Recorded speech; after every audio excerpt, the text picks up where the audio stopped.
Well, Neil, we're going to, who's going to put the cuffs on Neil? Here we go. Who does the honor? I'll do it. I should do it. I don't know how to do it. I should learn how to do this. Turn your hands this way. Hey, John, can I hit on something real quick? We just hit Yes. this. So, what we were just talking about is we've all done this challenge now, and we all know how painful it is, and you're taking pictures of her split up wrist.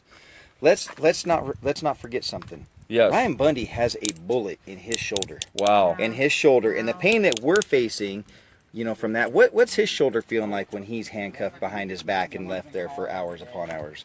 You know, that's something to hit on and not forget. You know, he's doing it, and he's got a bullet in his shoulder. That is something to remember. Thanks, BJ. Yeah.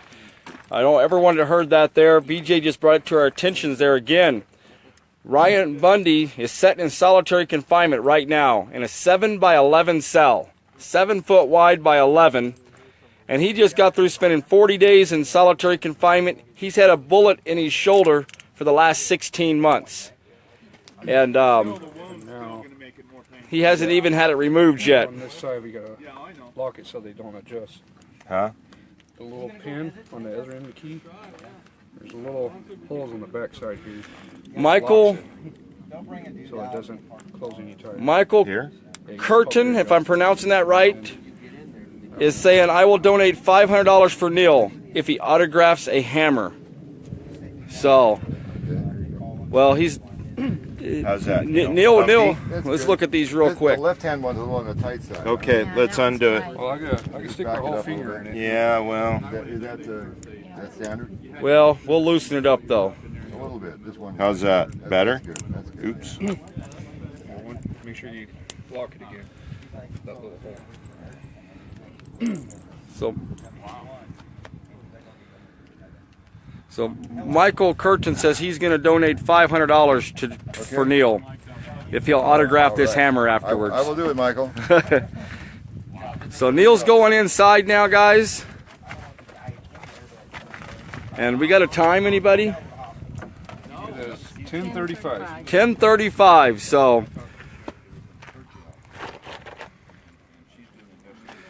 yes, Deborah, we should take the rings off of people before they go in. That's probably why they do it somewhat in jail, is take all these jewelry off because your hands do swell.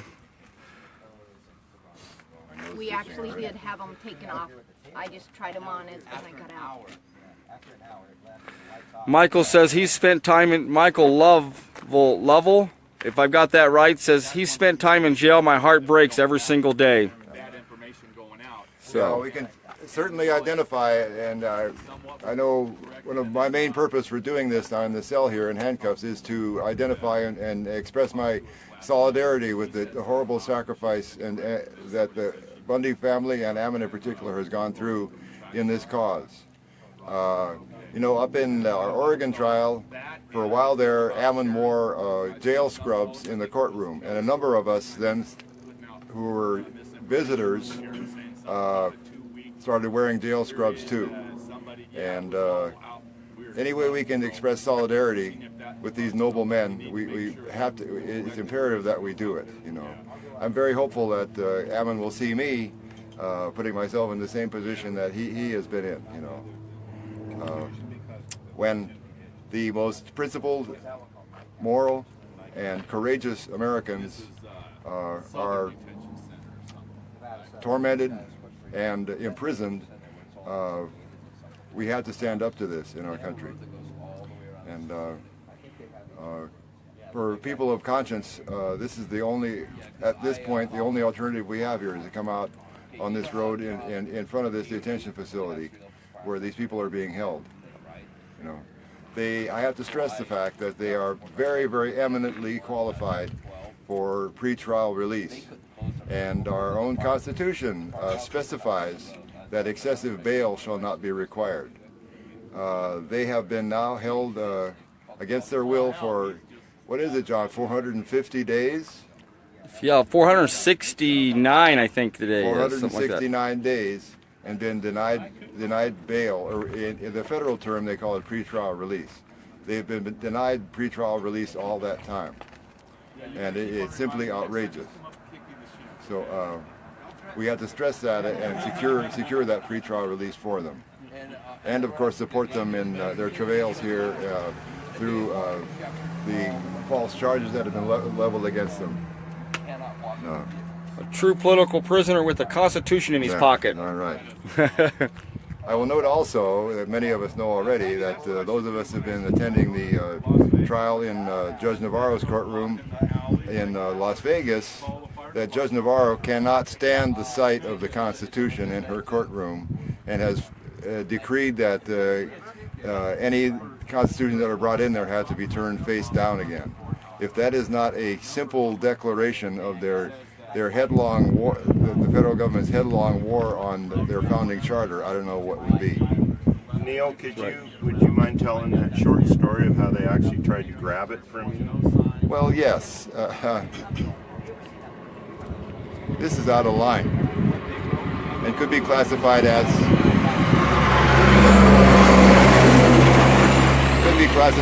an assault.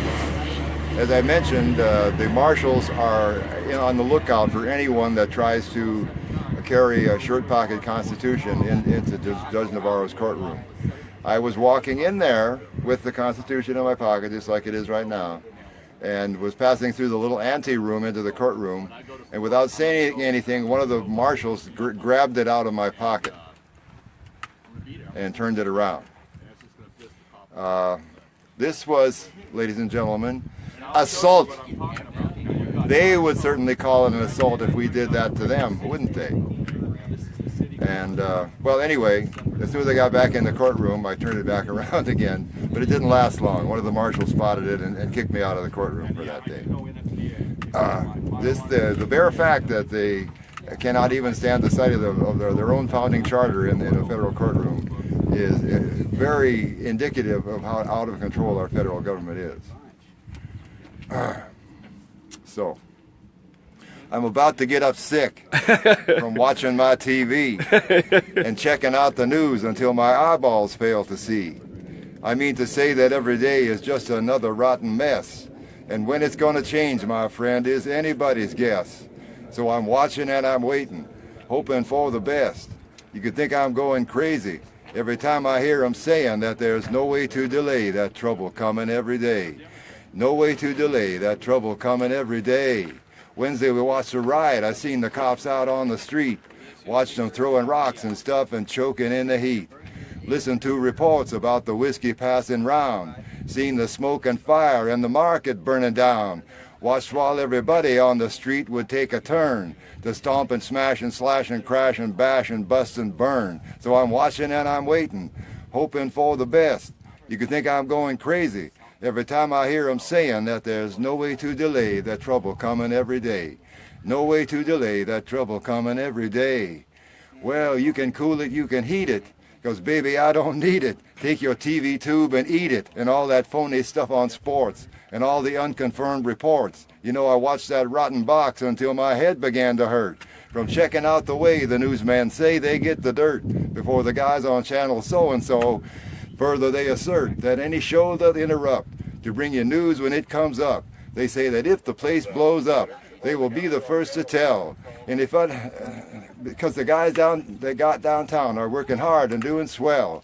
And if anybody gets the news before it hits the street, they say that no one blabs it faster. Their coverage can't be beat. And if another woman driver gets machine gunned from a seat, they'll say it's some joker with a Browning, and you'll see it all complete. So I'm watching and I'm waiting, hoping for the best. You could think I'm going crazy every time I hear them saying that there's no way to delay that trouble coming every day. No way to delay that trouble coming every day. Well, we got to sit around at home and watch this thing begin. I bet there won't be many here to see it really end, 'cause the fire in the street ain't like the fire in my heart. And in the eyes of all these people, don't you know that this could start on any street in any town? In any state, if any clown decides that now's the time to fight for some ideal he thinks is right, and if a million more agree, there ain't no great society. As it applies to you and me, our country isn't free, and the law refused to see if all that you can ever be is just a lousy janitor, unless your uncle owns a store. You know that 5 in every 4 just motor mouth and nothing more to watch the rats go across the floor and make up songs about being poor. Play your harmonica, son. Woo! That was pretty good, Neil, there. Well, everyone, that's Neil Wampler. So give a good shout out to him there. That was awesome. So Neil started his torture chamber challenge here. And again, we're down here camped out in front of the Nevada Southern Detention Center.